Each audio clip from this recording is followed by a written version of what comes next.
Okej, domethënë ju keni shit ato super komitera që Po, keni produkte, po.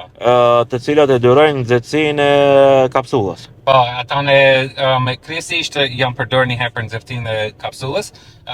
Siç e kam thënë edhe më parë, po të shpjegoj edhe një herë, kur kapsula Orion kur kthehet, domethënë pas 10 ditëve të rrugtimit kur kthehet përsëri në tokë. Pas misionit. Pas misionit, po, dhe kur hin në atmosferën e tokës, atëherë fillon graviteti ta hjek kapsulën.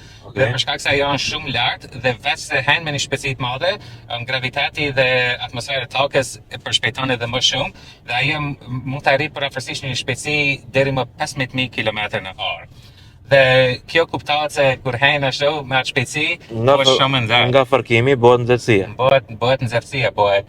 Dhe pikërisht këto kompjuterët tonë, këto produktet tonë ndihmojnë që ta bëjnë testin se kapsula Orion ashtu siç është ndërtohet, a mund ta durojë atë nxehtësi. Përgjatë në viteve kuptohet, prandaj edhe është kjo një projekt shumë i gjatë i madh, ka ndonjëherë probleme. Dhe me kompjuterët tonë dikton se duhet vendojnë siç i thonë një heat shield.